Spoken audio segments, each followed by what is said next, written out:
This was a fun interview for me, and I'll be totally honest, I was crapping my pants before we did it because this was sort of at the beginning of when we started the podcast. I recorded this interview quite a while ago. It was one of the ones I did with Brian, and I'm glad I did this one with Brian because him and Kim really seemed to hit it off. But I emailed her through her website, and I remember thinking, oh my God, like a New York Times bestselling author, there's no way she's going to respond to me. And she responded right away and said she'd love to come on the podcast. And I was like, well, that's exciting. And I was kind of quite nervous before I did the podcast, but I think it went really well. And I think the topic is really important because the more we talk about work, corporate America, corporate Canada, mental health is coming up more and more and more. And what's cool about it is that Kim has written a book called Radical Candor, Be a Kick-Ass Boss Without Losing Your Humanity, which really resonates with me because I'm really passionate about helping leaders understand that, man, it's possible to connect with your people on a human level without sacrificing sort of your authority or your place on the food chain. And in fact, it actually heightens the cohesiveness of your team. And it makes you all perform better and allows you to challenge each other more directly, which is one thing that Kim talks about all the time. So regardless of your spot on the food chain, you're able to talk openly to one another. And if you see something that needs to change, you're able to say it in a way that that's constructive, that's positive, that works, that helps create change, right? So that's what this interview is all about. And Kim, she's got some great stories that she tells that illustrate this point. And I read her book prior to doing this interview, and I loved it. I just burned through it in an entire afternoon. There's so much in there for leaders and really for anybody to help understand how to make your workplace more human, while at the same time raising the level of sort of mutual accountability. So it's a powerful book. And it's no wonder that it's done so well. So Kim is the author of the New York Times and Wall Street Journal bestseller, Radical Candor, Be a Kick-Ass Boss Without Losing Your Humanity. Kim led AdSense, YouTube, and DoubleClick teams at Google and then joined Apple University to develop and teach managing at Apple. Kim has been CEO coach at Dropbox, Qualtrics, Twitter, and several other tech companies. And additional information is available at radicalcandor.com, and follow her on Twitter at Kimball Scott, KIMBALLSCOTT. Like, how's that for a resume, man? Like, holy crow. That's quite a list of accomplishments. And I think when you listen to the episode, it'll be very clear why she's been able to have such an impact, but also, that she's a very real, authentic human being, and reading her book drives that home, and talking to her even doubly so. So enjoy the interview.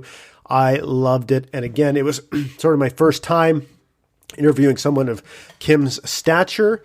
And so hopefully I didn't bugger it up too much.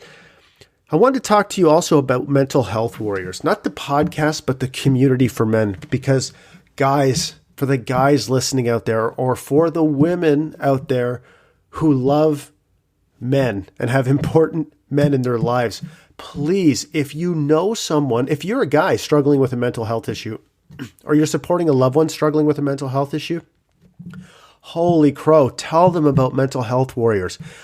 We've got probably, like 180 guys in there now. It's growing every day.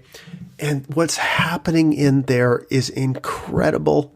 God, we've got guys opening up about everything. We've got guys talking about their mental health issues. Having them talk about their trauma. Some guys have opened up about sexual abuse they suffered as a kid. The point is, though, that no matter what happens in there, no matter who admits what, they are met with nothing but love and support and brotherhood. And how many men need more of that in their lives? But we're not even, it's way more than that, actually. Like we're going to start having regular calls. We already have started doing this, actually, but having regular calls like accountability teams where guys can get together on a regular basis and talk about what's going on. We've had a couple of book clubs. We have community calls where we bring in guests. We're having a community call next week, actually, where we talk about a specific article that we read that's super powerful. And so we're just going to get some guys together over Zoom and talk about it, right? There is no cost, like financial cost, to join this group.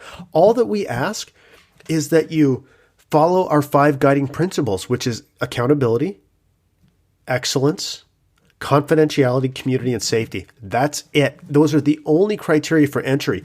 That and guys who are dealing with mental health issues or supporting loved ones dealing with mental health issues. And I'm telling you, I've just heard so many times from people in this group, I've heard a number of people say this group saved my life.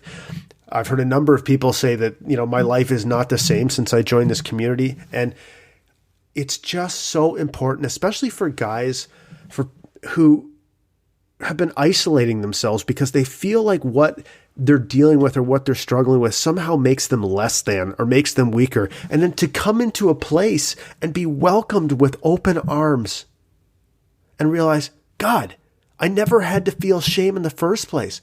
That there's a band of brothers that will not only accept me, but will help propel me to greater heights. That this source of shame is actually a source of contribution. And for guys to realize that not only am I not weak, but I'm fucking powerful because I can make a contribution to other men. That's what this group is about. That's why I'm so passionate about spreading the word about mental health warriors. So please, again, if you're a guy dealing with a mental health issue, or you're supporting a loved one dealing with a mental health issue, or if you have a man in your life that you care about deeply and you want him to have a brotherhood, please talk to him about mental health warriors. Listen to this podcast. I'll include a link. The process to join is so simple. Literally go to the Facebook group, ask to join. I'll get in touch with you right away as soon as I can. Ask you a few questions. You're in. That is literally all there is to it. And it's changing people's lives. And I'm just going to start talking about this more at the beginning of every podcast because I want people to know about it. So the link to request to join is in the show notes of this page. And that's it. Share that link. Talk to people about what we're doing. For the guys in the group, tell the stories of what's happening in there, right? Because I don't want to grow this group for the sake of growing this group so I can say that it has this X amount of people, and I don't give a shit about that. What I care about is more people knowing about it so more people can become a part of this community and be helped. That's the only thing I care about because, God, we don't have to feel alone. And this is the longest ass intro I've ever done for any podcast, but I'm so passionate about it and I'm never going to stop talking about it. And I'm going to make this type of messaging more a part of my introductions because one of the reasons I'm so passionate about this podcast is because it helps teach me, it helps teach you, it helps all of us feel more connected to one another. And we're getting a lot of downloads now, which is freaking awesome. And so it's an opportunity for me to be more proactive in spreading the message about the community, the mental health warriors community. So thank you for listening. Thank you to Kim for being such an awesome leader and for helping change the conversation around what it means to be a leader. And I hope you enjoy the podcast. Okay. Hello? Hey, can you hear me now? Can you? Oh, no. Hello? I can't.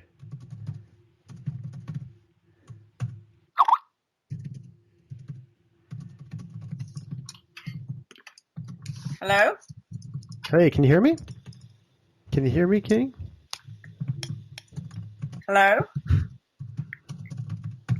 Hey, Kim, can you hear me? Okay, so just so you know, Kim, our podcast is called Mental Health Warriors, and what you're talking about, just to give you some context, with Radical Candor, Brian and I have been in leadership positions and still are really, and we both have this idea about creating a culture of openness and accountability all at the same time, and we've been going back and forth for a long time. Thinking about how do we teach people this leadership, of course, and then we come across Radical Candor. I'm like, oh, well, it looks like somebody's already come up with the concept.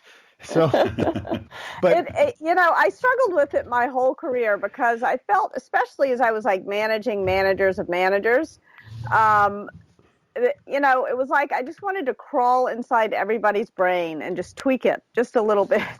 Yeah. Because everybody learns the same lesson, and it's like watching a slow motion train wreck over and over again. It's very hard.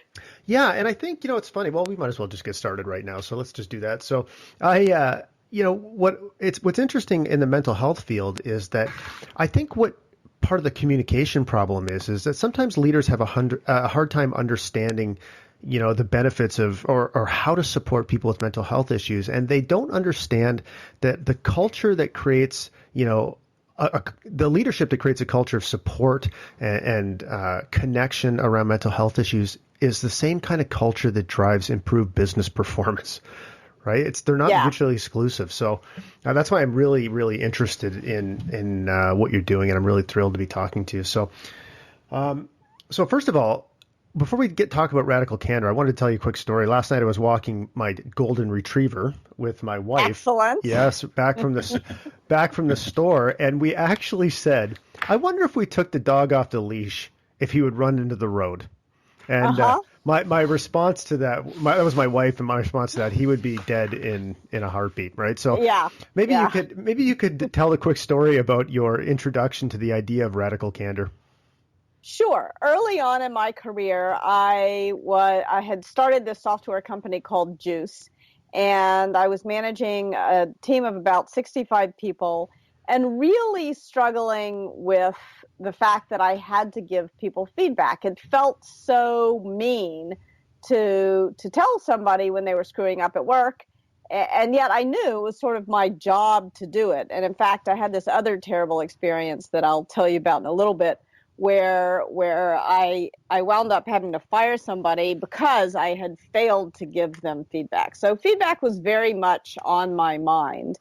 And so I'm taking my dog for a walk, and I loved this dog. I adored this golden retriever puppy. And as a result, much like with at the company, I adored all the people I was working with. I never had said a cross word to her. And so she was completely out of control. And she leaps into a car that's speeding, the taxi cab that's speeding down the street of New York. And I pull her out of the way just in time, just before she gets squashed like a pancake. And this man on the street, perfect stranger, looks at me and he says to me, I can see you really love that dog. That's all he has to do to establish a basic human connection, to show that he cares about me as a human being. And then he says to me, but you're going to kill that dog if you don't teach it to sit. And that's a pretty direct challenge. And then he points to the ground with this sort of harsh gesture and he says, sit. And the dog sat. I was amazed. I had no idea the dog even knew what that meant. And I looked up at him in amazement. And he looks back at me and he says, it's not mean, it's clear. And the light changed, and he walked away, leaving me with words to live by. So I learned so much in that quick interaction. It really sort of changed my life. It was a moment of what I learned to call much later radical candor, where the guy took a minute to show me that he cared about me as a human being. And then he went on to tell me exactly what I was doing wrong and give me an indication of how to fix it. And then he left me with these words to live by. Yeah, that's amazing. It's funny. Brian is a police officer, actually, a senior leader in a large provincial police force here, and I was a senior. Wow. And I was a leader in automotive manufacturing, and neither of these two, quote, businesses are open to the idea of radical candor. In fact, they're probably the opposite of radical candor. Well, it's really interesting. Ford Motor Company wanted to do a really big deal with me to teach everybody about radical candor. And unfortunately, I couldn't do it because I just couldn't take that many trips to Detroit. But I was really impressed at how open they were to the idea of radical candor. I was surprised. I wasn't expecting a call from Ford Motor Company. Yeah, I can imagine. So can you tell us what radical candor is? Radical candor is really simple. It's basically just the idea that you can care personally about somebody at the same time that you challenge them directly. And that doesn't sound so radical. So why do I call it radical candor? It is actually really rare. And it's rare for two reasons. It's rare because from the time we turned 18, 19, 20 years old, we're right at that moment in our lives when our egos are very fragile, but our personas are beginning to solidify. And right at that moment, we get our first job and somebody tells us, be professional. And I think for too many people, those words, be professional, get translated to mean leave your emotions, leave your humanity, leave the very best part of yourself at home and come to work like some sort of robot. And I think that's really a shame. I think that hurts us all on the care personally dimension of radical candor. I mean, nobody starts out consciously thinking, I don't care about people, so I'm going to be a great leader. That's not how it works. I think a lot of what happens early on when we're told to be professional. And then the second reason why it's so rare, why it's so radical, actually begins much earlier. It begins when we're 18 months old and we're first learning to talk, and we say exactly what we think. And some parent or somebody tells us some version of, if you don't have anything nice to say, don't say it at all. And that is training that is really hard to undo because it's been pounded into our head since we learned to speak. And now all of a sudden you become a leader of some sort, or just a colleague, or just you have a relationship, and now it's your job to say it, to undo that training that's been instilled since you learned to speak. So that's why radical candor is so radical, why it's so rare, and why it's so fundamental. I mean, that's part of what the word radical means. And then I call it candor, not truth, because to me, truth doesn't imply a lot of humility. It implies I have some kind of pipeline to God, and I don't, and nobody else does either. And so candor to me implies more, here's what I think, what do you think? Let's put our heads together and come up with the best answer. Wonderful. Go ahead, Brian. I was just going to ask you, Kim. So you mentioned that a lot of people view professionalism as leave your emotions at home, leave your humanity at home. Do you think people who find themselves gravitating towards leadership roles, do you think that they're naturally empathetic, or do you think empathy is a trained trait that you can actually learn? I think most people can learn empathy. I also think that empathy, like so many other human traits, is not, it can be used for good or for ill. I think that sometimes the people who I've experienced in my career and in my life who can be the most cruel are able to be that cruel because they understand how you feel, because they are empathetic and they use it against you. And so a lot of the most obnoxious aggression, and obnoxious aggression is the term that I use to describe what happens when you do challenge directly, but you fail to show that you care personally. And the very deepest, darkest recesses of obnoxious aggression are people who are quite empathetic and who use their understanding of your emotions against you. Mm. And then there's also what I call ruinous empathy. And ruinous empathy is what happens when you do show that you care personally, but you fail to challenge directly. And that's a much more normal, that's where most mistakes get made in what I call the ruinous empathy quadrant, because it's so normal to be concerned about somebody's short-term feelings and therefore to hesitate to tell them something that they would actually be much better off if they knew. Do you think most people, I guess, not understand the difference between empathy and ruinous empathy at work, and therefore they don't even want to go down that road, the road of caring personally about people at all?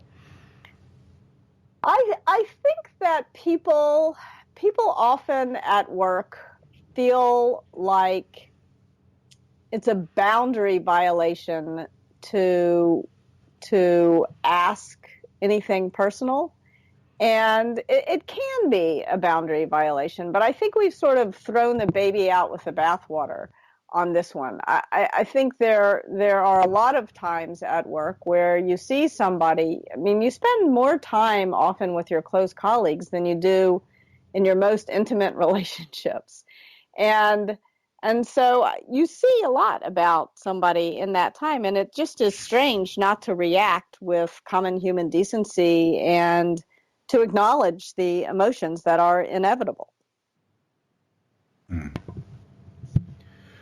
Yeah, absolutely. I totally agree. So one thing that I like to talk about is the power of vulnerability, and I kind of define that as having the courage to look yourself in the mirror and be honest and without judgment about who you see staring back at you. And so I guess my question related to that is it possible to be radically candid with other people without being radically candid with yourself?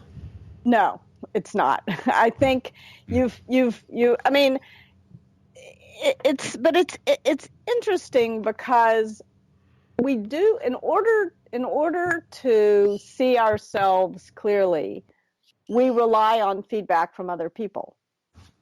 And so I would also say it may not be possible to be totally radically candid with yourself unless others are being radically candid with you. It kind of goes both ways. I think it's part of the reason why radical candor is so important, and really, frankly, why human relationships are so important. Because if you don't have somebody around you who's willing and able to hold up a mirror occasionally, it's really hard to be self-aware. Kim, do you find that so like Jason said, I'm a police officer, so most of my professional life, and before that I was a lawyer, so most of my professional life has been either in the justice field or surrounded by other people in public safety, so firefighters, paramedics, military.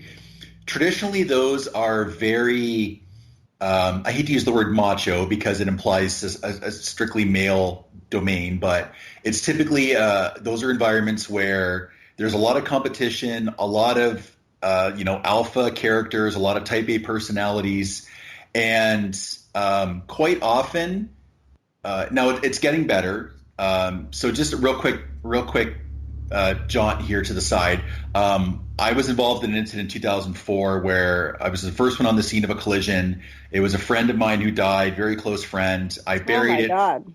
Yeah. Sorry. Oh, thank you.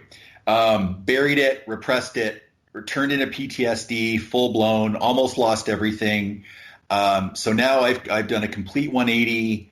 I've left my ego, behind a long time ago when it comes to my job, but it's getting better in my field. But for the most part, it's still in some ways very ego driven, very competitive. Showing your emotions can be construed as weakness. The concepts you're describing, I think, are fantastic, and I keep envisioning discussions I've had in my career on both sides of the desk. Do you think that these concepts you're talking about, do you think they have a place in an environment like that? Is there a place to still to introduce them into such, what can be such a competitive and sometimes very cutthroat sort of environment? It's very interesting. My business partner is Russ Laraway, who was a Marine, and a lot of what I learned about radical candor and a lot of the writing in the book Radical Candor comes from ideas that he and I have been swapping back and forth for a long time. And when I first met Russ, I sort of had this prejudice, this anti-military prejudice, frankly, because I assumed that it was all about sort of alpha kind of behavior, and that emotions had no place. And it's been really interesting to me. I was totally wrong about that, and I've learned so much from Russ about a lot of the leadership training, at least in the Marines, and I assume in the other branches of the military, is way better than a lot of corporate training on managing emotions and being open to emotions, not just managing them like squashing them, but actually acknowledging them and making a place for them in the work that they do. So I am a huge I'm a huge believer that every industry is. It's interesting. My brother is a bartender, and there's lots of he has lots of radical candor moments, as you can imagine, where you've got to be tough, you've I'm got to sure he challenge does. people, but and yet you've got to care about them, and I think it's a pretty, if you really want to abstract up, radical candor is about love and truth at the same time, and I imagine as a police officer, I mean, you really have to show that you care about people, but you got to challenge them sometimes in the most extreme possible, physical possible way. But I would. So that's my imagination. But you tell me. I mean, I've never been in the police force. I think there would be, like I said, I'm recounting many conversations where you're dealing with performance management. Unfortunately, a lot of people in the sort of first response world are very black and white, which is odd because you'd think there'd be a lot of shades of gray. A lot of them are very black and white. But the concepts you talked about so far with radical candor, I completely see those, especially, dealing with performance management. Because quite literally, you might be counseling a person on something that is literally life or death. Yeah. You made a mistake at a scene. It could have gone very, very badly. It didn't. Luckily, let's talk about it. And the best leaders I've ever worked for, and the best that I've learned from, have, I think, been practicing the concept of radical candor and would have known what it was called. Yeah. 1 minute they'd be, giving you walking you through a call that went badly, or being very blunt with you about an issue that needed to be dealt with, and then 5 minutes later the discussion was forgotten, it was put behind you, and you were heading out for coffee together. Yeah. So the leaders that I really learned from, looking back, those are the ones who practiced that, like I said, that concept, long before it probably had a name. And I think I think there's lots of room in our world for that. I don't have a background in business or tech like yourself and Jason. So, but based on what I know, I completely I can see this as a whole new way of training first responder leaders. Absolutely. Yeah. And so, I mean, gosh, what a hard job that is, to be but you're really dealing with some emotion at the extreme if you're a first responder, I would imagine. Both the emotions on the ground and then your own emotions later. Oh, very much so. Yeah. There's a lot of and like I said, even in the last couple of years, I've seen a huge change. There's a lot more openness around, concepts of mental health and mental wellness, work-life balance. So it's coming along. It's coming along slowly, but I think there'll always be sort of that sort of blue wall, we call it, that you don't let people peek behind. You stand shoulder to shoulder, and it's us against them. Yeah. Sadly. Yeah. Well, I mean, there's again, that's because there are these very powerful emotions, I would imagine. I'd love to get your reaction to this quote from Steve Jobs, because I think it would apply in feedback if you're working in the police force as well as at Apple. He says the most important thing I think you can do for somebody who's really good and who's really being counted on is to point out to them when their work isn't good enough, and to do it very clearly, and to articulate why, and to get them back on track. You need to do that in a way that does not call into question your confidence in their abilities, but leaves not too much room for interpretation. And that's a hard thing to do.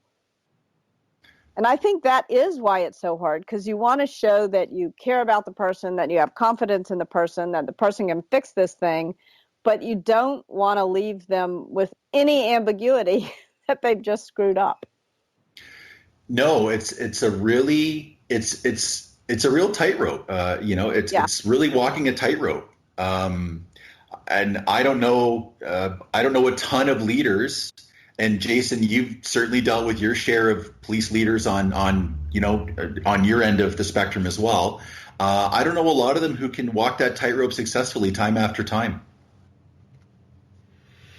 Yeah, I would tend to agree. And just so we're clear, my experience with police leaders is not on the receiving end of justice. It's yes, sorry, I should have been clearer on that. Sorry, my apologies. Every time I've been in jail, nobody cared about me personally.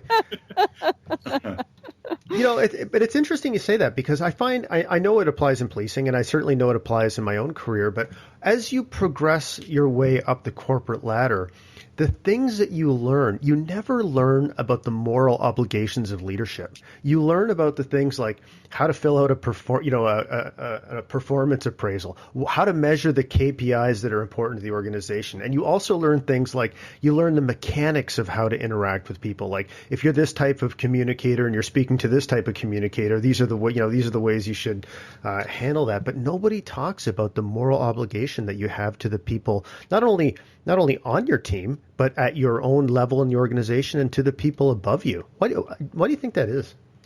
I don't really know, actually. Well, I say in the book that it's your moral obligation to be radically candid with the people who work for you. And the reason why I say that is because if you're not, if you don't give clear feedback, you wind up having to fire that person often, and they have no idea what they've done wrong.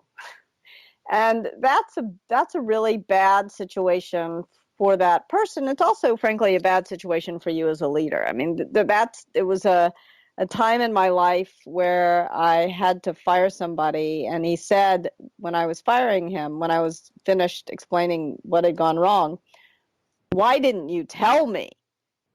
And that question was just seared into my brain. Like, why hadn't I told him? And I realized I had totally failed to tell him. And now this is the hard thing about being a leader, is that you make your mistakes and you learn your lessons on the back of other people. And, I went to business school. I had a lot of great leadership training, but nobody was able to really explain to me how to give feedback and why it was so important. And that was really why I wrote the book, because it was terrible for the guy I was firing, and it was worse for him than for me, but it was also pretty terrible for me, that experience. And I think the problem with new managers is that as they're learning, they're really hurting the people who they're managing often. And so I just think it's incumbent upon leaders of leaders to start teaching this more clearly. And I guess that's a long-winded answer to your question. Like, why don't we talk about the moral obligation? I don't know. I mean, it's easy to write in a book about it's your moral obligation. It's complicated to talk about morality at work, because it is such a big word, and it has so many different meanings to so many different people. But you can certainly say it's your obligation. It's part of your job. Yeah, I agree. And I think for what I've seen, and I'd love your feedback on this, what I've seen is especially with new leaders or somebody that's moved, a step up, is there's a lot of imposter syndrome that goes along with that, where I don't feel like I know what I'm doing. And if people found out how little I felt like I knew what I was doing, they'd think I was a fraud. And if you're walking around feeling like a fraud, you're not going to be able to create a culture of radical candor. In fact, you're kind of walking through the day doing the opposite of that. So how can you overcome that? Yeah, I think a lot of leadership training fails to explain to people how important that they feel that somehow, I don't know how this impression gets created, but they feel like they're supposed to be in control. They feel like they're supposed to know it all. It's almost like people expect that omniscience is a leadership requirement, and it obviously isn't. Nobody could be a leader if it were. And I think that people become afraid of showing their own vulnerabilities when they become leaders. And it's interesting, when he first moved to Silicon Valley, somebody told my husband who was complaining about management here at a company where he was working, and a senior person said, in Silicon Valley, leadership management is neither taught nor valued. And I think that's beginning to change, not just here, but throughout the economy. And I think the reason is that people leave managers. They don't leave companies. And increasingly, companies are realizing they just can't afford to have these bad managers. It's expensive. And it's really very rare that the bad manager is a bad person. The problem is they haven't been trained. And it's because it's expensive to train people. So figuring out scalable ways to do it is really important. And again, it's part of what motivated me to write the book. I was coaching a number of CEOs here in Silicon Valley, and I kept getting requests from all kinds of wonderful, interesting people to coach them too. But I don't scale. There's only so many hours in the day. And so I wanted to take what I knew and just put it down on paper and share it with as many people as possible. Go ahead, Brian. No, just again, I'm thinking back over, a lot of the leaders I've worked for and how miserably they failed in some of these, what really, when you explain them, seem like very basic concepts of leadership and not just of leadership, of just being a decent person. Yeah. And I think you're right, Kim. Bad leaders, bad managers, and I mean, there's a huge difference between the two, let's face it, are not inherently bad people, at least most of them. I mean, I've worked for some... There probably are a few, but... I've worked for a couple of people who are evil, I think, yes, who are spawn of the devil and, had no niceness in their body whatsoever. Just to go back to a point, you were talking about, the difficulty of sort of blending morality in the workplace.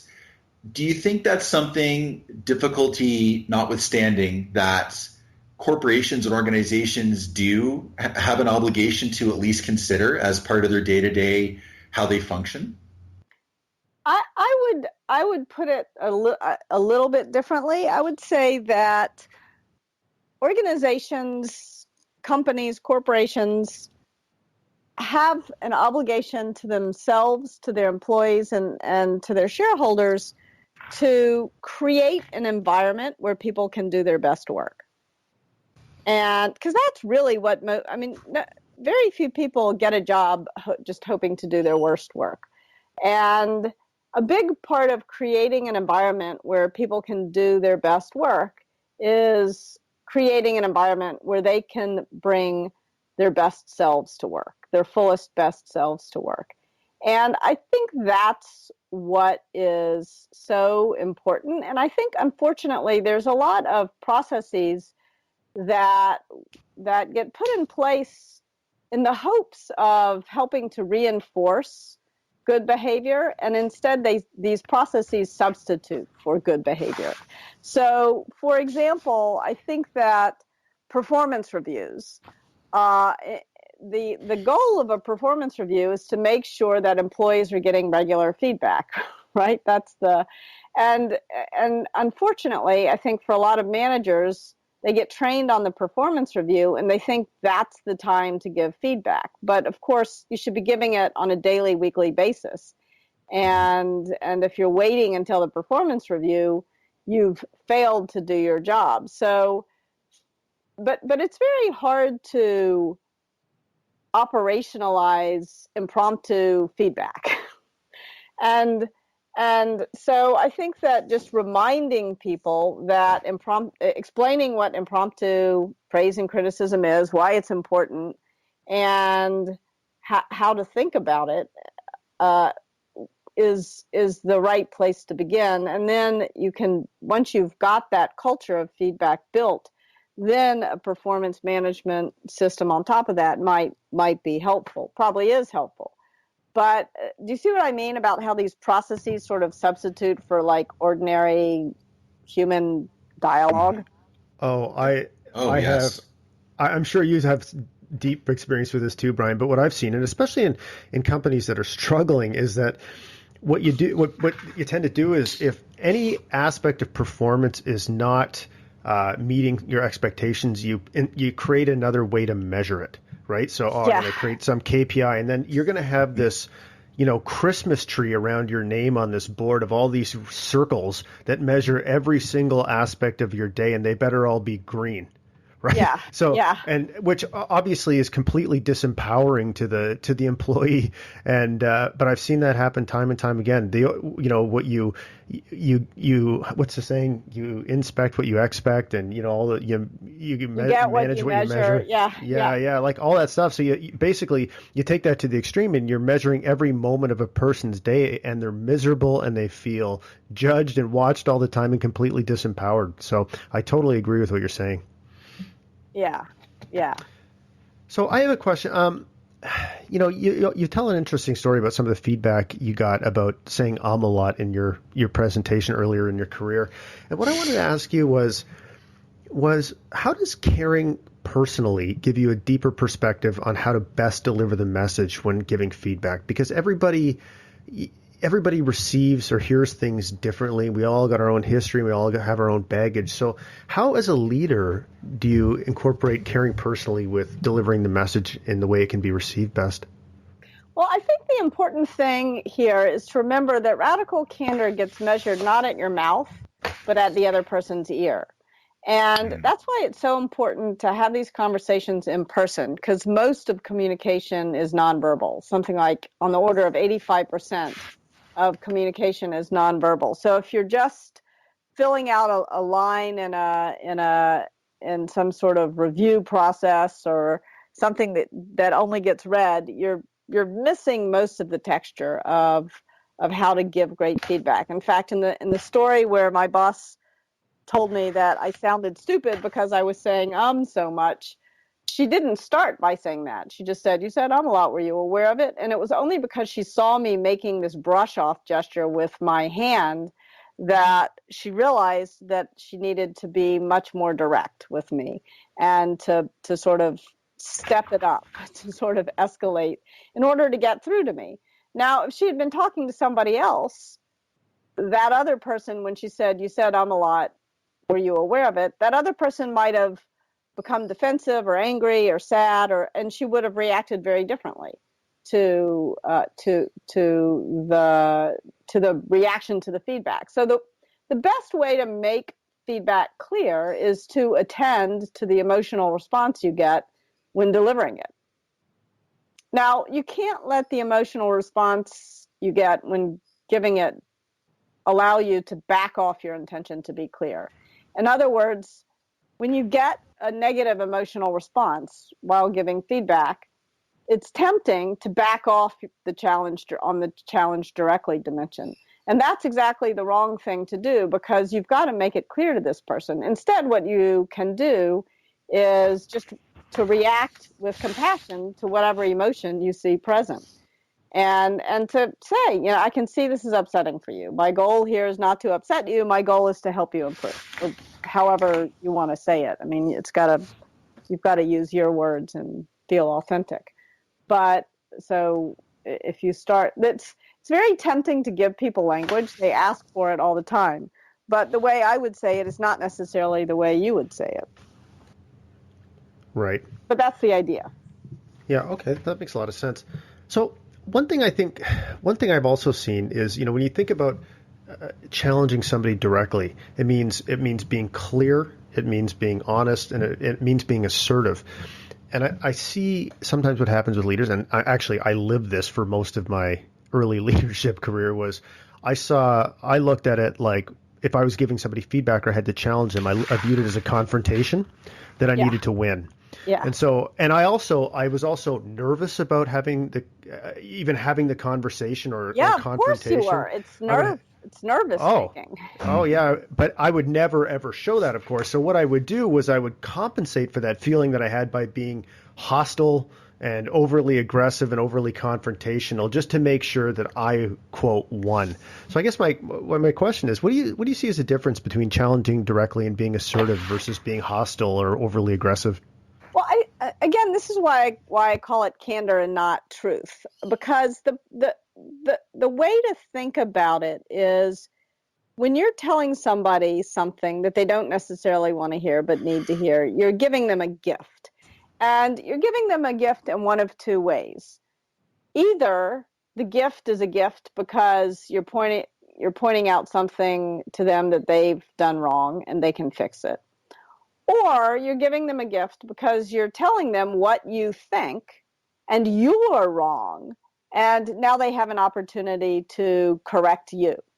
And so I think it's really important to go into a feedback situation being prepared to cope with defensiveness, but also not being defensive yourself. It's possible that your feedback is incorrect, that you're wrong, that you've got the situation wrong, and that the person is going to say something that's going to change your perspective.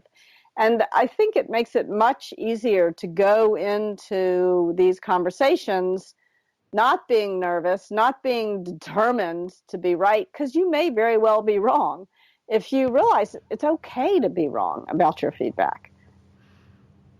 Oh, yeah, that's a really interesting point, and one that I absolutely never considered for 1 microsecond. So I doubt it. I doubt that's true. We wouldn't be talking now. I'm sure you did consider it. But it is, I mean, for a long time in my career, I was afraid of looking weak.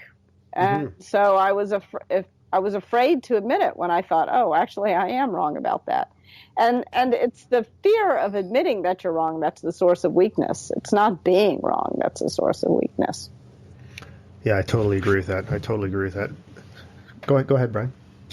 I was just going to say one thing I found interesting, Kim, and I read it on the website. I'm assuming it was written shortly before the 4th of July weekend. You talked, and it's funny, we sort of touched on it earlier about that, that concept of, have a serious conversation, then 5 minutes later you're going for coffee. You explored it a little more in depth with your anecdote about meeting the senator when you were 18 and how he had, even back then, he was saying, the sort of the collegiality has gone out of politics. I guess I found it really interesting that the concept of radical candor, it's not just a workplace thing. It can apply over the fence with your neighbors when you're talking about sports or politics or what's going on in your town or the world. So do you? And I'm assuming I know the answer to this, but obviously you see these the concepts, the quadrants of radical candor. You see those as not just a business tool, but basically a life tool. Absolutely. I mean, it's very interesting. Before I wrote the book Radical Candor, I wrote a novel called Virtual Love. And it was about how what I was learning at work helped me get out of a bad relationship and into a happy marriage. And I think there's so much overlap. All human relationships, you learn from one relationship about another. And while relationships at work, especially the boss-employee relationship, is different than any other relationship, it's not a totally different beast altogether. And so it's really interesting when I give the Radical Candor talk. About half the time, somebody will come up to me afterwards and say to me, if only I had heard this talk 5 years ago, I wouldn't be divorced right now. And I think that the thing that is really striking to me right now about our political situation is the extent to which we really have difficulty having radically candid political conversations with each other. And it's not just politicians. I think it happens around every dinner table and at dinner parties and all over the place. And I find it difficult too. I was at a conference recently and I decided I was going to have a radically candid conversation about politics, and I chose this guy who I knew I would disagree with. And I will confess that I had to cut short the conversation and go back to my room and have some time alone. It's hard. It's really hard. I'm going to throw something at you, Kim, and I'm curious to hear your thoughts on it because I know there's been some writings on the website about it. What are your thoughts on the damage that an absentee landlord manager can cause to a workplace? The absentee manager, I mean, this is the kind of boss who tells you stuff like, oh, everything's fine, you're doing great, good job, sort of a lot of banal plother. And so at first it seems like a big relief because it's not so challenging day to day. But over time, you feel like you're kind of a dead man walking. Your career is no longer progressing, and you don't really know why. You know something's wrong, but you don't know exactly what it is. And meanwhile, I think that the results of the whole team are also beginning to sort of just plateau. You're not improving. It's sort of, I think the absentee manager is often the source, the gravitational pull of organizational mediocrity. They're not challenging things to improve. They're not pouring their energy into helping the individuals on the team grow in their career, and also to making sure that the results of the team continue to improve. So it's a sort of slow motion living death that the absentee manager creates. It's not an acute immediate pain, but over time they sort of create lives of quiet lives of desperation, don't they? Mm-hmm. Would you say that also extends to, and I guess it's the same concept, to things like a manager who expects, and again, I don't have a ton of experience in the business world, but a manager, say, who is in charge of a team, and product X is due out in a week, and he expects the team to pull 10 o'clock, 11 o'clock nights, yet he's still out the door at 5. Or to go to my world, managers who expect officers to be out, say, on the highway in a blistering snowstorm, pulling cars out of the ditch, cars sliding by, freezing, but that the manager's back tucked away nice and warm in their office. Would you say that's sort of the same, that's sort of in the same ballpark? That's an extremely bad version of absentee management. I mean, I think there's probably a harsher term for that. It's sort of the coward managers, someone who can't lead by example. It's the very opposite of Shackleton, isn't it? Shackleton was the very opposite of that kind of leader. So I would say that's just the lame management. Management by sitting on your butt, which I guess is an extreme form of absentee management. I've read that book twice, and it never fails to amaze me. The Shackleton's book. Yeah, incredible. Isn't that a great book? And there's a great film on it too by George Butler. The George Butler directed. Such an amazing story. Interesting. So let's take this as we get close to wrapping up here. Let's take this back to mental health. I'd love to hear any personal stories you have, or how radical candor, or maybe just showing more of our basic humanity at work, could help support people dealing with mental health issues. Because there's obviously a huge stigma around it. People, especially in Brian's, in the policing world, but even in the corporate culture, people are dealing with mental health issues. They don't want to talk about them at work. They want to, keep them separate. They want to hide them. They're afraid of being judged. So do you have any personal experience in using these concepts personally to support people on your teams or in your organizations dealing with mental health issues? It's really interesting. So I, over the last sort of, I guess, starting about Thanksgiving, was under an enormous amount of pressure at work and developed insomnia. And it kept getting worse and worse and worse. And I'm a person who really needs their sleep. And eventually in May, I finally said, look, I've just got to take as much time as I need off to sleep, because I'm not going to do any of us any good if I continue down this path. And I learned so much by just admitting that to a lot of people. First of all, how many people just aren't sleeping? It was sort of shocking to me, and how what a pervasive problem this is. And in fact, there was a person that Candor is a very small company. There was a person on my team so there's 6 of us, and he said he hadn't slept in like years, and so it was really interesting to just share this information with people, and to all of a sudden the response I got back, and I had spent a lot of time doing research, and I found this great doctor, and I've been able to recommend him to others. So I think there's just a lot of goodness that comes from just telling people what's going on in your life, and from admitting, look, I can't keep this up.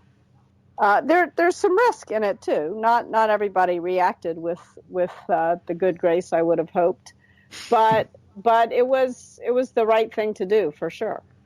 Was it a challenge for you to come forward and talk openly about that? Huge challenge. I mean, who wants to admit, like, I can't think straight because I haven't slept? And I had to cancel some things I really wanted to do. But it was really important. It was really important for the company as well. I mean, we had been working on this app that we were hoping would help people be more radically candid. And once I got enough sleep, I realized that this fear of giving feedback is a much more deep-seated fear than I at first realized. That the kind of thing that we had envisioned building, which was basically a set of reminders, would help you track who you'd given feedback to, give you some quick tips, was not going to work. And that was a hard realization to come to, but I'm glad we were able to come to it. And I don't think I could have admitted that to myself in my state of sleep deprivation. How do you think you'd react to a person on your team coming to you and telling you, if they were going through what you were going through, how would you react? Would you react differently now versus how you would have reacted before you went through this insomnia period? I think even before I had gone through this, I would have reacted by saying, take all the time you need, and really backing off. And a big part of the reason why I would have reacted that way is because I've had great bosses who reacted that way when I was going through a hard time. There was one time when I was working for Sheryl Sandberg at Google, I had a family member fall ill, and she was just instant in her response. She said, go get on a plane, go be with your family. I'm going to come up with a plan to cover all your work. Don't take it as vacation time. This is the most important thing. Go take care of it. And it was such a wow, warm, caring, kind response. And it was so obviously the right response that anytime somebody has come to me with a personal problem that I can help with by just giving them some time off, I'll do it. No, that's wonderful. And the loyalty that builds. Yeah, absolutely. Yes. So we're just about at the end of the time. I just wanted to tell you a quick story, Kim, that I got from reading your book that helped me brighten someone's day. So I was reading the part of your book talking about gradual growth trajectories versus steep growth trajectories. Mm-hmm. And there was a woman that used to work for me who was the epitome of what you call a rock star, right? Mm-hmm. The Rock of Gibraltar. Right. And I haven't worked with her for about a year, but she was just this person, Brian, just so you're aware of the concept. I don't know if you read about it, but just the person on your team that is absolutely not looking to grow, not looking to move up the corporate ladder, but just is always there getting things done, content where they are, and just a source of stability for the team. So I read that and I emailed her and I said, I finally have, I know I've said this to you in different ways, but I think I finally found the language to explain to you how much you meant to me as we were on this team. And I told her about being a rock star and all that kind of stuff. And she emailed me back and said, for the first time in 30 years, I cried at work. So thank you. So I thank you, Kim. Oh, that makes me feel great. Thank you so much, for sure. Yeah, well, thank you for giving me the words. So, and that's, I guess, a great place to end it. So first of all, I want to say on behalf of Brian and myself, thank you so much for taking the time. Thank you for the work you're doing. Thank you for the book. It really changed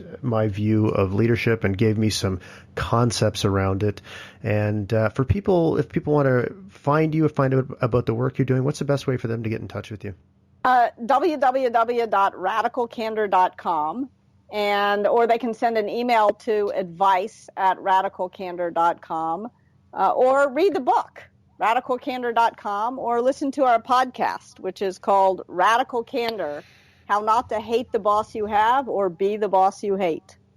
I didn't know you had a podcast. Yeah. That's fantastic. Yeah.